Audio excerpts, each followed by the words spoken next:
வாழ்க வையகம், வாழ்க வளமுடன். நான் கடைசியில் பேசுகிறேன் அப்படின்னு சொல்லிட்டேன். நானும் இதில் படத்தில் நடிச்சிருக்கேன், நான் பேசுகிறதுக்கு என்ன இருக்குது, எல்லோரும் பேசிட்டோம் அப்படின்னேன். ஆனால் கடைசியில் ரெண்டாவது என்னை கூப்பிட்டு விட்டாங்க. ஸோ பத்திரிகையாளர் நண்பர்கள் மற்றும் வந்திருக்க நண்பர்கள் எல்லாத்துக்கும் என்னுடைய பணிவான வணக்கம். உலக சமுதாய சேவா சங்கத்தின்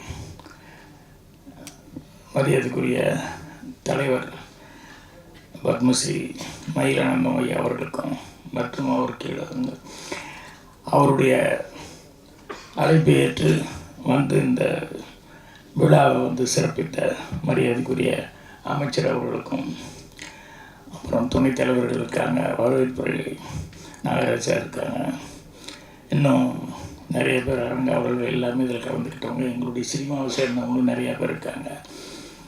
எல்லாத்துக்கும் என்னுடைய பணிவான வணக்கம். தலைவர் அவர்கள் பேசும்போது ஒரு வார்த்தை குறிப்பிட்டார்.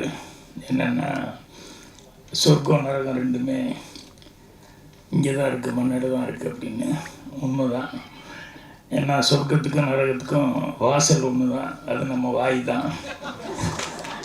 நம்ம வாயிலிருந்து வர்ற வார்த்தையை பொறுத்து தான் சொர்க்கம் இருக்குது, நரகம் இருக்குது. என்னென்னா, சாமியும் சரி சைத்தானும் சரி ரெண்டுமே இருக்குது மனுஷங்கிட்ட. அது தவிர்க்க முடியாமல் வந்து சேர்ந்துருச்சு. என்னன்னு தெரியல. இந்த பாம்பேயில் வந்து ஒரு ஸ்கூலில் வந்து அந்த காம்பவுண்ட் ரோட்டு மேலே இருந்ததுனால வர்றவங்க வரவங்கெல்லாம் போகிறான், சிறுநீர் கழிச்சு அது ரொம்ப ஒரு மாதிரியாக அந்த பள்ளி தலைமை ஆசிரியர்கள் எல்லாம் பார்த்து என்னடா இது எப்போ பாரு இப்படி பண்ணிகிட்டு இருக்காங்களே, இது இப்போ நிறுத்துறதுங்கும்போது திடீர்னு அவருக்கு ஒரு நல்ல ஒரு நாள் ஒரு தாட் வந்தது. என்னென்னா, எங்கே பார்த்தாலும் அந்த ஊரில் விநாயகர் சதுர்த்தினா பிரம்மாண்டமாக கொண்டாடுறாங்க, வேறு முஸ்லீம் பண்டிகைனாலும் பிரம்மாண்டமாக கொண்டாடுறாங்க, இஸ்லாமிய இது ஜீசஸ்க்கு அதுக்கும் வந்து எல்லாம் கொண்டாடுறாங்க. ஸோ எல்லோரும் இவ்வளோ பக்தி பிரவசமாக இருக்கிறதுனால அந்த காம்பவுண்டில் போகிறான் விநாயகர் இது விட்டு, அப்புறம் வந்து இஸ்லாமிய இது வந்து அந்த இதை வந்து வரைஞ்சிரு, அப்புறம் கிறிஸ்துவர் இது தேவாலயம் வரைஞ்சிரு அப்படின்னா என்ன எப்படி இருந்தால் இதை சேர்ந்தவங்க தான் இருக்காங்க, அதனால் கண்டிப்பாக இதை பார்த்துன்னு எல்லாத்துக்குமே ஒரு பயம் வந்துடும், டக்குன்னு போய் இது பண்ண மாட்டான். அப்படின்னா ஒரே நாள் தான், அடுத்த நாள் மறுபடியும் பூரா ஈரம் பண்ணி வச்சுட்டாங்க. என்னென்னா, அவன் சாமி விட்டு அடுத்த சாமி மேலே அடித்தா தப்பு இல்லைன்ட்டு நேராக போய் அதில் பூந்துட்டான். ஸோ மனுஷனை சரி பண்ணுறதுங்கிறது கஷ்டம். புத்தர் தான் வந்து காடி துப்பினவனை வந்து பரவாயில்லன்னு சிரிச்சுக்கிட்டே எடுத்துக்கிட்டாரு. அதே மாதிரி நபிகள் நாயகம் வந்து துரோகம் பண்ணவனை வந்து அன்போடு அரவணைச்சிக்கிட்டாரு. அதே மாதிரி ஜீசஸ் கண்ணத்தில் அரைஞ்சவனை வந்து மறுகண்ணத்துக்கு காமிச்சார் அப்படிங்கிற மாதிரி. ஆனால் இந்த 3 பேர்த்து தான் கும்பிட்றது தான் மெஜாரிட்டி இருக்காங்க. ஆனால் நாட்டில் கலவரமும் அவங்க அன்பை போதிச்சாங்கன்னு சொன்னோம்னா இங்கே அடிதடி வந்து குறையிறதே இல்லை, அது இருந்துகிட்டே இருக்குது. ஸோ அதனால தான் சொன்னேன், சாமி சைத்தான் ரெண்டும் இருக்குது, சாமி கும்பிட்றவங்களும் இருக்கான், சைத்தான் உள்ளே இருக்குது அப்படின்ட்டு. இது என்னென்னா, இந்த மரியாதைக்குரிய ஆட்டுத்தந்தை மகரிஷி ஐயா அவர்கள் இந்த ஆலியார் திருக்கோயிலில் போய் அந்த மனவளக்கலை இந்த பயிற்சி அப்படிங்கிறது வந்து என்ன அப்படின்னா, அதாவது 2 வாழ்க்கை தான் மனிதனுக்கு.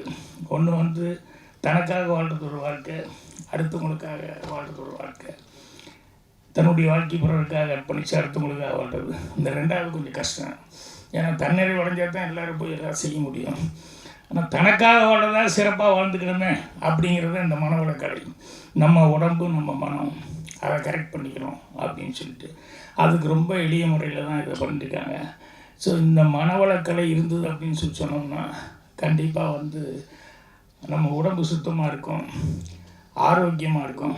ஸோ அது சீராச்சினாலே நம்ம சீராகிட்டாலே நம்மளை சுற்றி இருக்கவங்கள நம்ம சீர்படுத்திக்க முடியும் அப்படிங்கிற மாதிரி.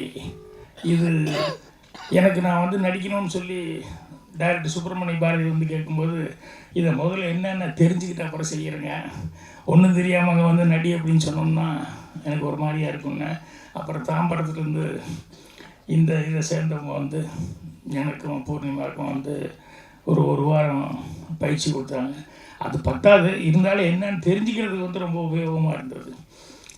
ஸோ மினிஸ்டர் சாமிநாதன் சார் சொன்ன மாதிரி அவருக்கு என்ன இருக்குதுன்னு அவங்க வந்ததுக்கப்புறம் தான் தெரிஞ்சுதுங்கிற மாதிரி எங்களுக்கு இல்லாத ஒன்றும் இல்லைங்கிறது அதுக்கப்புறம் தான் நாங்கள் தெரிஞ்சுக்கிட்டோம். அந்தளவுக்கு அதில் ஒன்று செய்யும்போது அப்படி திரும்பிட்டு இப்படி திரும்புங்கன்னா அப்படி திரும்பினோட நிற்கிற மாதிரி ஆகிப்போச்சு. என்ன உடம்புல வந்து சின்னது தான் செய்ய அப்படின்னு சொன்னால் கூட நம்ம உடம்பு அதுக்கு கட்டுப்படலை. அந்த மாதிரியெல்லாம் உபாதியெல்லாம் இல்லாமல் இருக்கிறதுக்காக இதெல்லாம் வந்து சொல்லி கொடுத்துட்டு அதுக்கப்புறம் தான் நடிக்க போனோம். அப்புறம் நான் போனேன், சரி ஜீவாலாம் நம்ம கூட நடிக்கத்தான் வந்திருக்காரு அப்படின்னு சொல்லிட்டு போனேன். அப்புறம் பார்த்தா அவர் ஜீவா ஏற்கனவே ரொம்ப காலத்துக்கு முன்னாலேயே மெம்பரு. அவர் சினிமாவில் வந்து இந்தளவு சினிமாவில் நடிக்கிற ஆள் வந்து இதெல்லாம் வந்து மனவளக்கலை வந்து பிரமாமா வந்து இதை கற்றுக்கிட்டு இதை 4 பேர்த்துக்கு உபயோகப்படுற முறையில் சொல்லிக்கிட்டு இருக்காரு அப்படிங்கிறது. இந்த மனவளக்கலை நான் சொன்ன மாதிரி நம்ம சீராயிட்டோம்னாலே நம்ம உடம்பு சீராக இருந்தது, மனசு சீராக இருந்தாலும் நம்ம சுற்றி இருக்கிறத சீராக வச்சுக்க முடியும் அப்படிங்கிறதுக்கு ஒரு உதாரணம் தான். இங்கிருந்து நாங்கள் நடிக்க போனப்போ அங்கே வந்திருந்தவங்க நிறைய பேர் வந்து எந்த அளவுக்கு எங்களை கவனிச்சுக்கிட்டாங்க, எந்த அளவுக்கு அக்கறையோடு, அதாவது அவங்க சினிமாக்காக வந்திருக்காங்க அப்படிங்கிற மாதிரி இல்லாமல் அங்கே இருக்கிற ஒவ்வொருத்தரும் அவங்கெல்லாம் உண்மையான அன்போடு இது இவங்க நல்லா தெரிஞ்சு நல்லா கற்றுக்கிட்டு இவங்க போகணும் அப்படின்னு சொல்லிட்டு அவ்வளவு உள்ளன்போடு வந்து எங்களை கவனிச்சுக்கிட்டாங்க. அது எனக்கு ரொம்ப சந்தோஷமாக இருந்தது. தலைவர் அவர்கள் வந்து நாகராஜ் சாருக்கு ரெக்கமெண்ட் பண்ணிட்டு இருந்தார், நடிக்கணும் நீங்கள் அப்படின்னு. இதில் தலைவரே நடிச்சுட்டாருங்கிறது தான் பெரிய சமாச்சாரம். எனக்கு வந்து பரிசு கொடுத்து பேசுகிற மாதிரி தலைவர் வந்து பேசியிருந்தார். அதனால் இப்போ எங்களுக்கெல்லாம் என்ன ஒரு சந்தோஷம்னா, இவங்க சினிமா எடுக்க போய் ஆனந்த வாழ்க்கையில் எல்லோரும் இவங்கெல்லாம் நடிக்கிற ஆகிட்டாங்க போது பாருங்கள், நம்ம இனத்தோடு சேர்ந்துட்டாங்க. ஏன்னா சினிமாக்காரங்க அப்படின்னு ஒரு மாதிரியாக சொல்லுவாங்கல்ல, யோ எங்கள் வீட்டை யாரெல்லாம் இருக்காங்க, எங்களை போய் சாதாரணமாக சினிமாக்காரங்கன்னு சொல்லாதீங்க இனிமேல் அப்படின்னு சொல்லிட்டு மரியாதைக்குரிய மகரிஷி ஐயா அவர்களுடைய அன்பர்கள் எல்லாமே அவருடைய சேவா சங்கத்தை சேர்ந்தவங்களே சினிமாவில் இருக்காங்க. அப்படிங்கும்போது அது எங்களுக்கு ஒரு பெருமையான ஒரு சமாச்சாரமாக எடுத்துக்கிறோம். அதனால் இந்த படமாக வந்து இது எடுத்திருந்தா கூட இதனுடைய பயன் அவர் வந்து எல்லா இடத்துக்கும் இது போய் சேரணும் அப்படிங்கிறது தான் அவங்களுடைய உள்நோக்கமாக இருந்தது. அந்த உள்நோக்கம் நான் கிளைமேக்ஸுக்கு சொன்ன மாதிரி நிறைய பேர் இந்த படம் பார்க்குறவங்க எல்லாத்துக்குமே தன்னால் முடிஞ்ச வரைக்கும் யாராவது ஒவ்வொரு கிராமத்தையும் ஒவ்வொரு தத்து எடுத்துக்கிறாங்க அப்படின்னு சொல்லியிருக்க, கிராமத்தை தத்தெடுக்கிறாங்களே இல்லையோ தன்னை சுற்றி இருக்கவங்க யாராவது 1-2 பேர்த்துக்காவது அவங்களால உதவி செய்யணும் அப்படிங்கிற அந்த மனசுக்குள்ளே அது வந்துடும். அது ஒருத்தர் பக்கத்தில் அக்கம் பக்கம் இருக்கவங்கள ஒருத்தர் கவனிச்சுக்கிட்டாலே அதே ஒரு பெரிய சமாச்சாரம். ஏன்னா பிரார்த்தனை கூட நம்ம சொல்கிறது என்னென்னா, நமக்காக பிரார்த்திக்கிறத விட நம்ம அடுத்தவங்களுக்காக பிரார்த்திக்கணும்னா நம்மளை பிரார்த்திக்கிறதுக்கு நிறைய பேர் இருப்பாங்க. ஸோ அந்த மாதிரி இந்த மனவளக்கலை வந்து இதை கற்றுக்கிட்டோம் அப்படின்னு சொன்னோம்னா நம்ம வந்து எல்லாத்துக்கும் சொல்லி கொடுக்கும்போது என்னென்னா எல்லாருமே ஒரு சீரான ஒரு மனநிலைக்கு வருவாங்க அப்படிங்கிறது இந்த படத்தை பார்க்கும்போது எல்லாத்துக்குமே உண்மையாகவே அந்த ஃபீலிங் வரும். அதே மாதிரி 4 பேர்த்துக்கு உபயோகமாக நம்ம வாழ்க்கை இருக்கணும் அப்படின்னு சொல்லி சந்தோஷத்தில் பெரிய சந்தோஷமே அடுத்தவங்களை சந்தோஷப்படுத்தி பார்க்குறது. அதுதான் பாக்கிய ஆரம்பிக்கும்போது நான் கேப்ஷனாகவே அதுதான் எழுதியிருந்தேன். ஸோ இந்த மனவளக்கலை பயின்றாங்க அப்படின்னு சொன்னோம்னா கண்டிப்பாக அடுத்தவங்களை சந்தோஷப்படுத்துகிற அளவுக்கு அவங்க வாழ்க்கையை அவங்க அர்ப்பணிப்பாங்க அப்படின்னு சொல்லிட்டு நம்பிக்கை இருக்குது. இந்த படத்தில் நடித்தது எனக்கு வந்து ஒரு பெருமையான சமாச்சாரமாக இருக்குது.